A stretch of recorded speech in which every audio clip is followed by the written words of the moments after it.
Then let's begin with a word of prayer. Father, we know we sin. And sometimes we simply can't seem to help it. But we are sorry. We ask your forgiveness.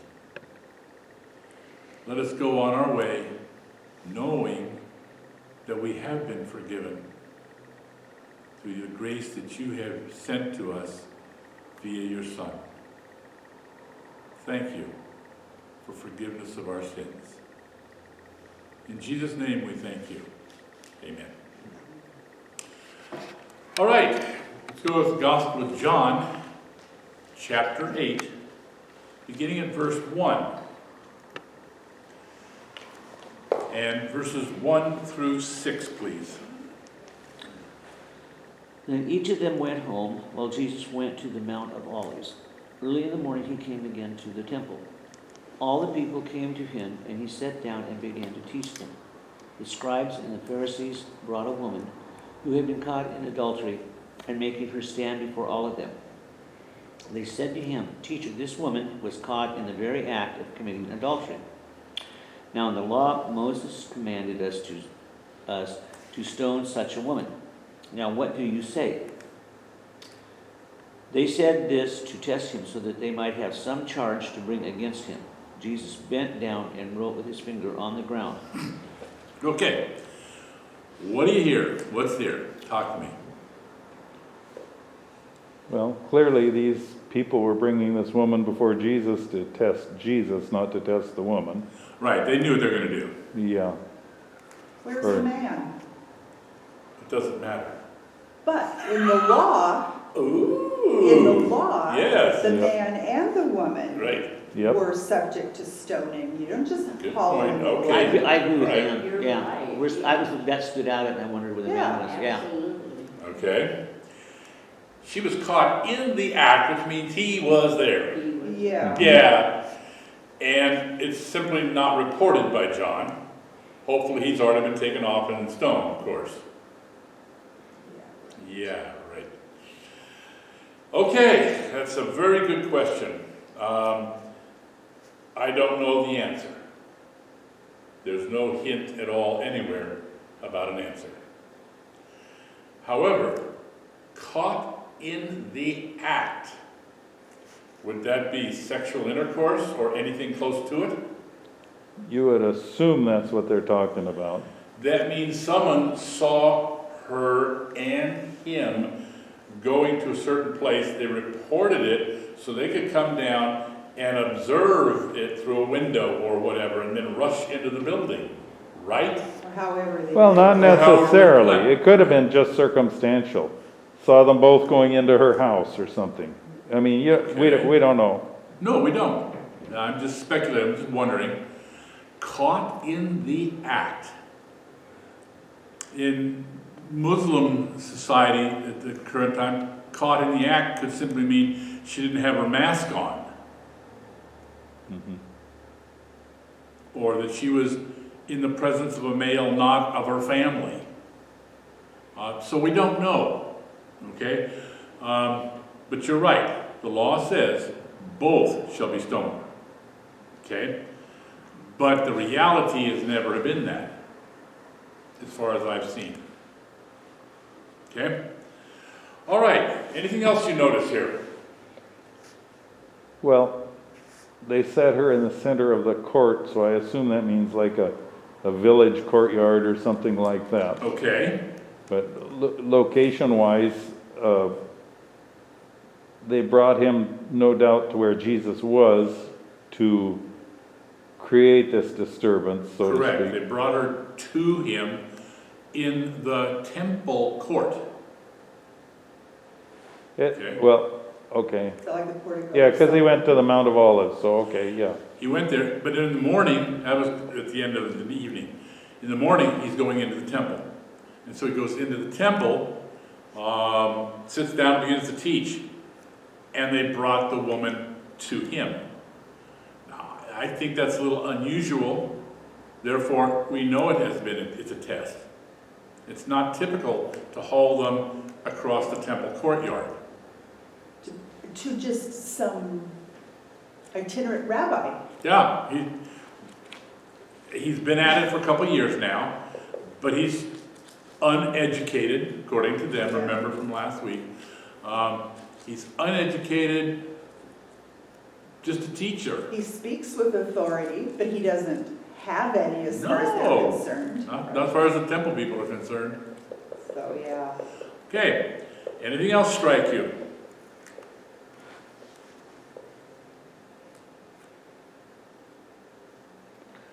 Well, writing on the ground is odd. Yeah, but we've seen that before. He's ignoring them. Oh, yeah, It would appear he's to not be. responding directly to them. Yeah. You're in the temple. The temple doesn't have ground that's loose, okay? The temple is paved, beautiful stone. So apparently there's some place in it where he's sitting where dirt has gathered, because there's always dust in every home, everywhere, okay? Except in the Arctic. Well, maybe. But he may have been just like this on the carpet. Yeah, We don't know. on the ground in the temple court. Okay, anything else? You have that in your mind then, let's take a look at it. With the Festival of Booths now officially over, the people dispersed, each to where they were staying the night. Jesus went to the Mount of Olives where his booth had been built. And we saw this before. This is the Mount of Olives looking from the temple toward the Mount of Olives. So here's the temple looking toward the Mount of Olives. And there are the three hilltops of the Mount of Olives. This is the Garden of Gethsemane. That is the olive garden, olive press. So somewhere up here, he's gone. And that's where he spends the night. Any question? Thought? Comment?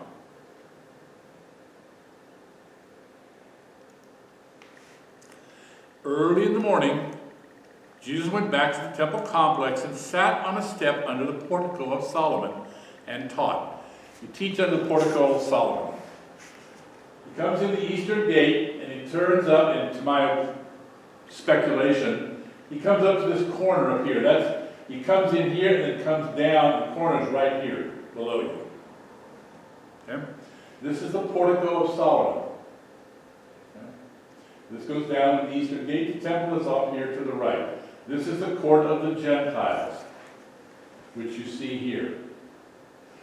So he simply comes up here, settles in. So women are allowed in the court of Gentiles, absolutely. no doubt. As even non-Jews are allowed in there. Yeah, okay. But then you come inside from the court, you go to the court of the women. And you know Gentiles allowed in there. Okay? Anything else? Any question or thought? Well, I just backing up to the previous thing, what came to my mind is what in the Mount of Olives area, I've always wondered what Jesus found there is to give him peace and tranquility for a while, because he always is returning in some form to that particular spot to pray, to meditate, to relax. And from the picture you have there, I don't think I see what he saw. Well, we reverse the image, and he's looking over the city of Jerusalem, and there's the temple right in front of him. You can see that. Maybe that was something he wanted to see. There's not a lot of flat land here, but there is land, it slopes like this. And so you can find places to sit and talk with your disciples and stuff. And in the evening, if it's not crowded, you have quiet. And the later it goes, the more quiet you have. I don't think it was as sparse as this is here. These are youngers. I think it was fairly covered with olive trees, mostly. Well, is it as respected now in this era as it was then? Is it what? Is it today, is it as respected in their culture as it was then? Certainly the Christians respect this area. Jews, not so much. Okay, and the Palestinians, not at all. Well, my understanding, that's why they put the cemetery in there to try to keep the, Yeah, the southern, okay. The southern area here is a complete cemetery, all this area here. Then they built a cemetery across the front, the eastern edge of the temple, so that the eastern gate is blocked up in the cemetery there, so you can't use it, because nobody walks in a cemetery, you become unclean, okay? They've done just about everything they can think of and this area here is now all cemetery. That's for the Jews, so they can be close to Jerusalem, because if they're buried anywhere else, when the Messiah comes, they have to burrow underground to get there, all the way from wherever they are. I believe that's the tradition. So they want to be buried here. And of course, the southern area down here is all crypts and burials and stuff like that as well. You want to be buried in Jerusalem if you can afford it. Okay? Okay, anything else?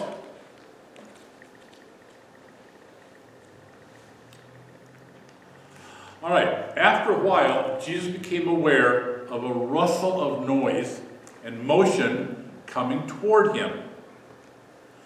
The Pharisees and legalists were approaching with their guard. In the midst of them was a young woman being half dragged, half pushed, in my opinion, toward Jesus. They came to a stop, and she was pushed to the pavement before Jesus. After first having looked up at Jesus, she then lay face down at his feet. "Teacher," the leader said, "she has been caught in the act of adultery. What do you think should be done to her?" This is the area toward the upper city over here. So they would have brought her across. There was a bridge area here, and there were some steps here as well as here. So they get up here, they bring it, and they bring her all this distance for just this purpose. And if you've ever been in a place, a crowd starts getting disturbed, it's like a motion in water. You can't help it. You notice it, it's coming toward you. You can feel it, you can hear it, you can see it. Okay? And that's what I'm assuming is happening. That as they come across here and as they approach, it's obvious. And here's Jesus teaching. So there was probably always something of a crowd in there. Always. So you see the motion of the crowd separating. Correct. Day and night, there's always something happening in the temple. Any other thoughts? no, other than it's clear they went to a lot of effort to get her in front of Jesus. Correct. An unnatural amount of effort. Correct. They were going to test him.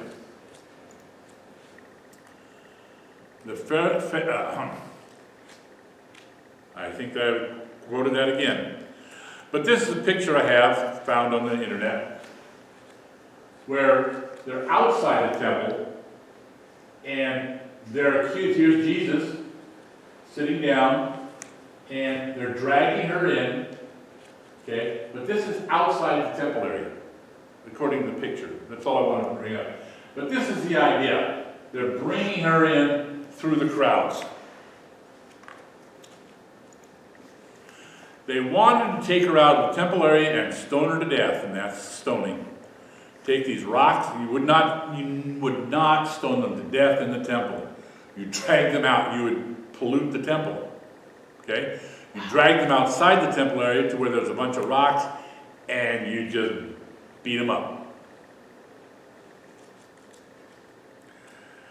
It's interesting how humans, when people oppose them, they don't want to do things nice, they want a revenge. They could have just slit the throat, be done with it. It's quicker, it's less painful. No, they want to beat them up. Or the Romans would want to put them on a cross. Or whatever. That seems to be human. To get revenge.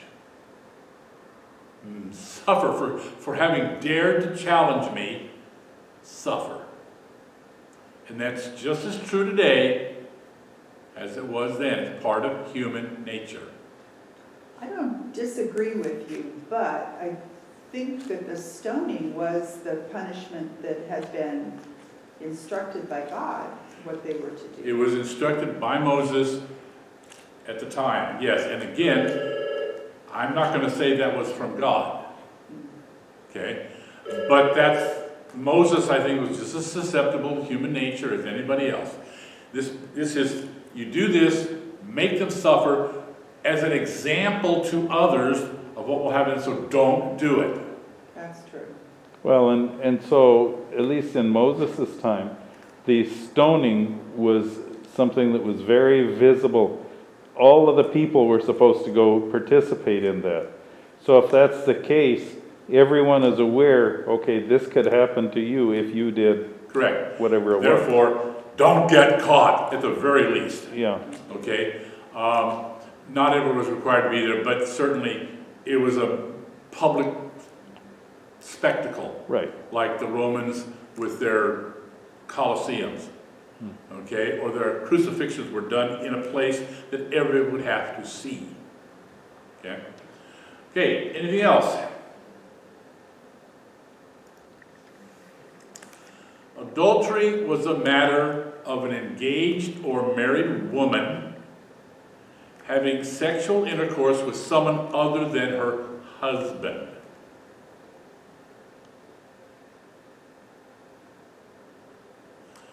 In the law of Moses, both man and woman are to be stoned to death.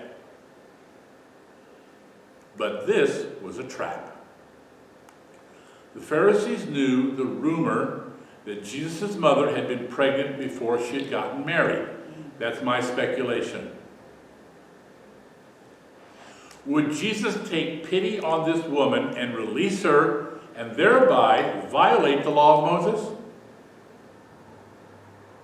You see that trap? Or would he sentence her to death and violate the Roman law against the death penalty without Roman approval? You see the trap? Catch-22. Whichever way it goes, they got him. Question? Thought? Comment? Well, I think there's a lot of ways this could have gone. Jesus chose a method that teaches us each a lesson. Oh, yes, that is true. He took a different path. Yeah. Okay? Okay?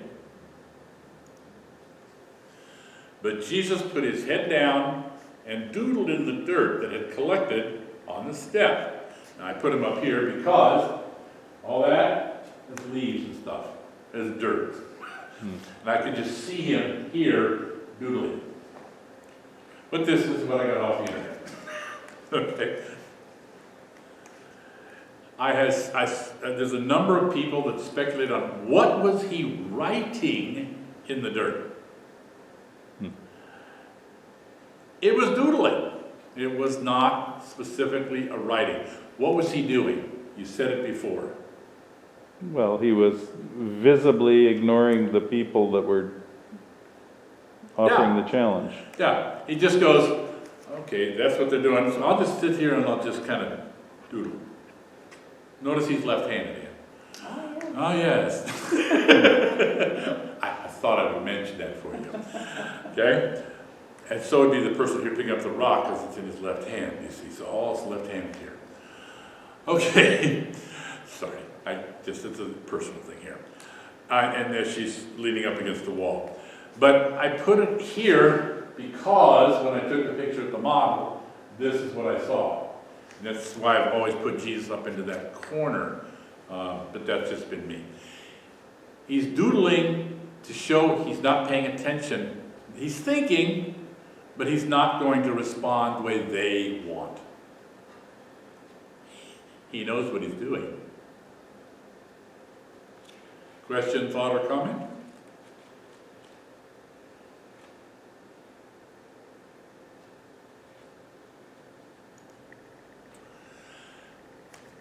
Verses 7 through 11.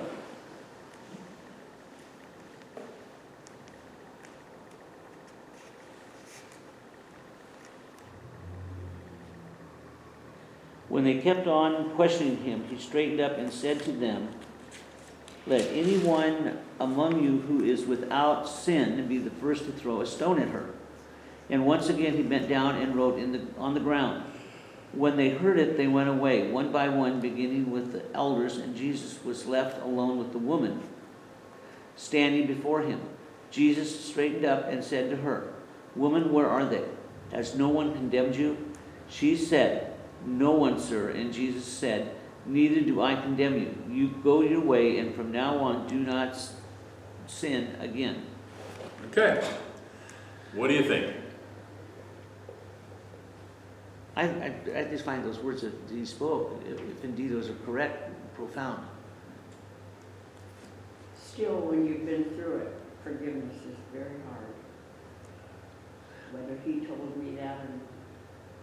I would agree with that, because it took a long time for me to get over. I had 4 uncles, and I had hard feelings for many years.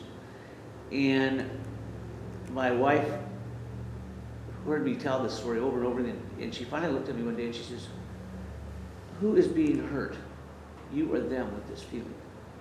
And all of a sudden it hit me, I was the one hurting myself. They didn't know, they didn't care. And I thought, this is really stupid. I'm going around just punishing myself and not realizing I'm punishing myself. And when I let that go, wow, you know. You say forgiveness is hard? What do you mean? It's hard to forgive others? even if I sin myself over different things. It's hard to accept forgiveness. So all things related to forgiveness are hard for you. Is that what you're saying? Okay.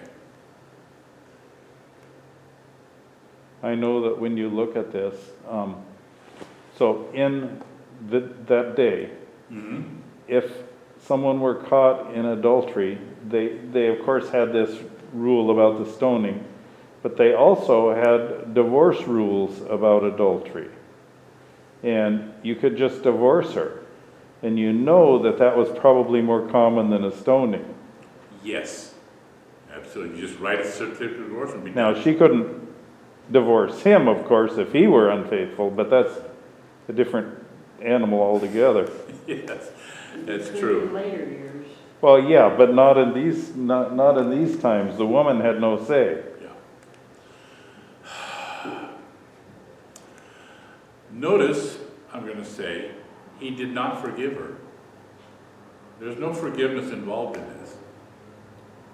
Well, or it's not reported here. No, he never said it. He didn't have to forgive her. It wasn't a matter of forgiveness. It was a matter of condemnation. Legal condemnation. Yeah. It's a legal decision here.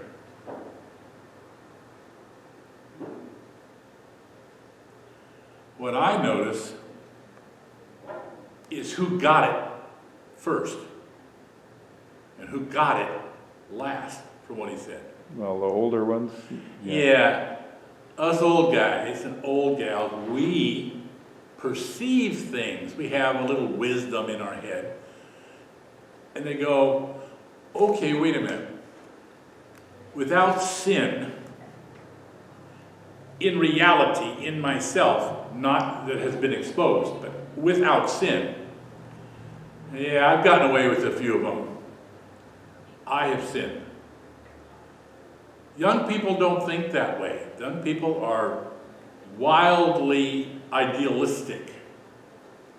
They get it only after they're shown by the older I don't know. I folks. can remember as a kid saying to myself, well, it's just one little sin.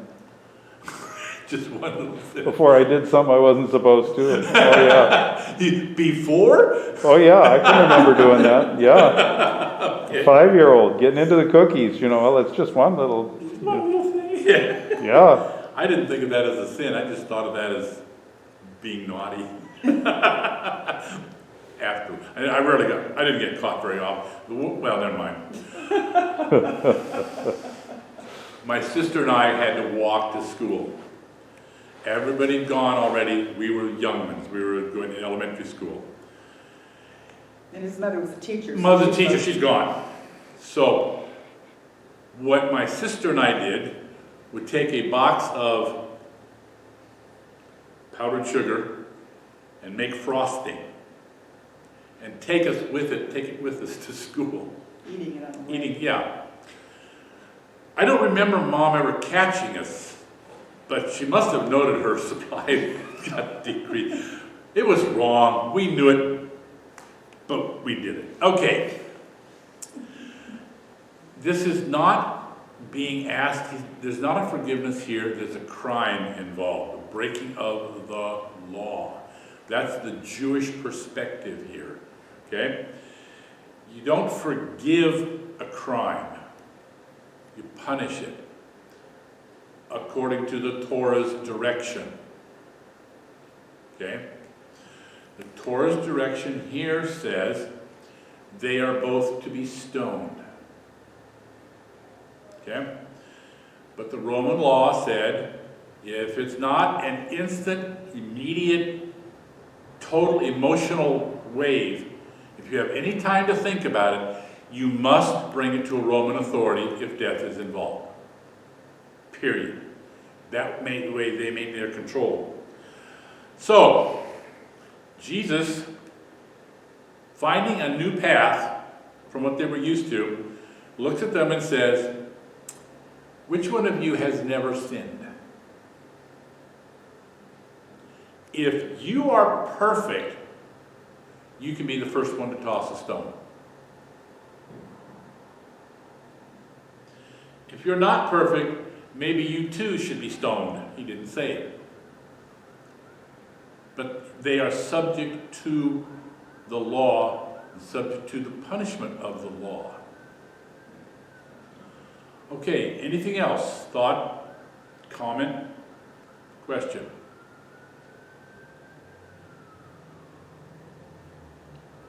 It's a wonder there wasn't one person that was accusing her that didn't stand up to him at that point.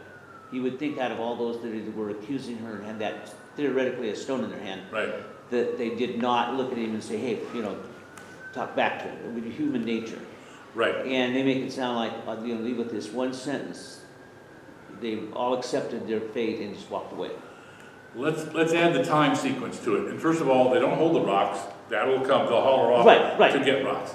But look at the time sequence on this.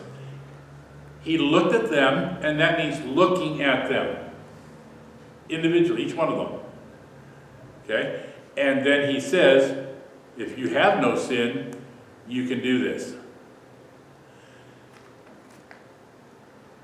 And the old ones heard him, people like us, and you go, wait a minute, what? And you wrestle with it, and then you realize what's being said, that unless you are perfect, you have no right to be the judge of others. I have sinned, I can't do this then, if I'm believing him, and he's looked me right in the face, right in my eyes, and told this to me. I can't do it. And the old guys, who are the ones who are more thoughtful, would start turning away. And that's a matter of minutes, not seconds, at least my opinion. And then people, The young one's going, where are you going? you're a great guy. Why are you? Oh, gee. Well, What if he's rethinking it? Maybe more minutes are involved until they finally drift away. Now, you talked about their speculation on what he was writing or doodling. And of course, we will never know. Nope. But I have heard it hypothesized that he was doing like number 1, number 2, the 10 Commandments, and he can look at the people and Interesting. write basically, yours was number 4. Oops. And you're going, oh my gosh, he knows me. He knows what I've done, Interesting. And so nobody knows. That's I thought fascinating. that was very interesting. I like that. Interpretation. Okay. Okay, here we go then. When the accusers persisted, he raised his head and laid the dilemma upon the witnesses. The law of Moses, as written in the book of Deuteronomy, stipulates that the witness should begin the execution. Therefore, the witness could fulfill the Mosaic law and break the Roman law, or violate the Mosaic law. He's laying it all back on the witnesses. If you want to do it, you do it. It's not going to be his judgment. But would the witnesses have committed a sin in accusing her? I mean, that they would have witnessed what was going on. I mean, if I was peeking in someone's window, Yes? if I survived not getting hit by the owner of the house, I have committed a very serious grievance. And, Good, I guess, to a point. Yeah, and I would, so I mean, that, by the very However, nature of what they did, they themselves are, as you're saying, they are guilty. if they have a crowd of people coming to the house and charging into the house, assuming they were in a house, then there's nothing you as a homeowner can do, there's nothing for them to fear. If they find a crime occurring in the house, they have the right. Today, if a woman is walking around a shopping center in an Islamic country without her veil on, she can be hit and forced to do it, to get it back, to cover up. It's that same concept that anybody has the right to enforce the Mosaic law. Okay? So if they break into the house, that's no big deal. As long as there's a law being broken, they have the right to do it. Now that means mob justice. Well, the Deuteronomic laws were the same way. Yes, they were. Okay. So he does lay it back on them. He's not even making a judgment. He refuses to fall for the test. Yet, Jesus allowed them a way out. If you are sinless, then you begin the execution. By now, there's thinking involved. They cannot do it according to Roman law. They're now out of the emotional. As they thought about it, the older people were first to realize what Jesus meant, and they began to leave. Then the younger ones turned and left as they came to understand what Jesus had meant. Finally, the leaders left.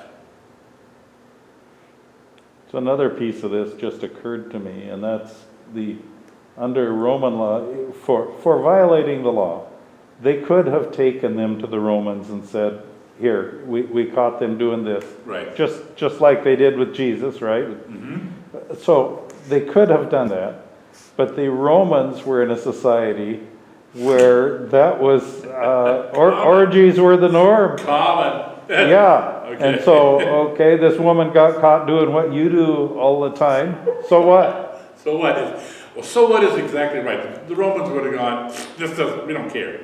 This is none of our business. Mm-hmm. And they probably would have laughed. Mm-hmm. Because they did it constantly, whatever. Soldiers, of course, did it all the time. It's called rape. It's no big deal.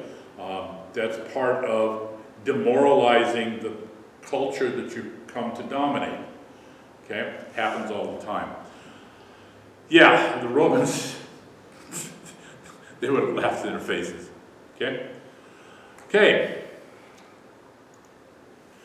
When Jesus finally looked up, there was no one left except a woman and a couple of guards. See? They're leaving. He looked the woman in the eyes and said, "You are found not guilty for lack of a witness. Your life is spared on a technicality. Go and do not do it again."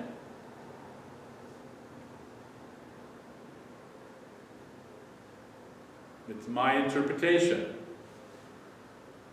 Not a matter of forgiveness. It's a legal decision. There are no witnesses. You can't be held responsible. You can't be held guilty. Any questions, thoughts, or comments? I wonder if she did turn her life around at that point, or she just thought to herself, I've been really lucky, I'll lay low for a while. Good questions. No, I realize I wonder too. You know, for each of us in our lives, at some point, we have sinned. See, the part of this that I always go back to is that as a human being, the greatest urge in our bodies is our sexual need. Okay? And yet, it is so difficult to always, not allow that animalistic urge to dominate. Okay. And as you've heard me say, John, what my dad taught me, he says the difference between us and an animal is we can make that choice. Yes. And so I have very limited feelings for a person who does not use their intelligence to control that and allows their urges to dominate. Okay. Having been raised around farm animals and stuff, animals act on their urges, period. Period. Well, they have the cycles. Right. But that's not what we as humans do. And God has given us this ability to have this wonderful relationship with another human being, to share these feelings, to share these emotions. Mm-hmm. And yet, to me, it's a two-edged sword. Because if you're not careful, you're in real trouble. And the ultimate thing like today, it was even when I started teaching in 1974, I was told, my uncle was a teacher, even back that far, do not be in a room alone with a student. Right. Ever. Ever. And every time I looked at a teacher that got in trouble for something, it was they were in a room with a student. And then it just came down to word against word, and they always will take the student's word. Always think it's right. So I always found that really to be a very interesting conundrum. Mm-hmm. And the one time I got caught in that was a winter. I think I shared that also with you and Ann one time. I was down in Lisle. It's on the Columbia River, and it was winter. And there was about 3 feet of snow on the ground. And a student who I saw every day at the high school, we were coming home late because he had been at practice. I was coaching, and I was going home late, and he waved at me and asked me to drive him home. And because I asked him, I said, what do you want? And I looked at him, and I knew I could do it, but I looked down and said, I'm sorry, I cannot give you a ride. He got mad. And I said, it's this simple. I said, I said, probably nothing's going to happen. But I said, if you go home and you say one thing, I can't prove it. I'm dead. My career's over. Over, that's right. Yeah, and from that point on, that kid, he just absolutely, he stopped liking me. Yeah. But he couldn't understand the dilemma I was in, okay, and stuff. And this wonderful gift that God gives us creates such a dilemma for us. Let's add to that. First of all, I think air, hunger, and thirst are even more a priority for the body. But of those urges, sexuality is one of them. This may not be that. Poverty, especially at those times when women had nothing else they could do to survive, they did it as a job. They had no choice but to do it. They needed the money. I'll put it that way. They needed survival. It may not have been a choice on her part. Okay? I don't know. Mm-hmm. Either way, I agree with you. I wonder how she took it. And I think to myself, how did we take it when we broke the law? Like speeding laws. We look for a time when there's no officer nearby so we can go a little faster sometimes. Not that you have ever done that, okay? There will be other rules that we'll break, knowingly or unknowingly.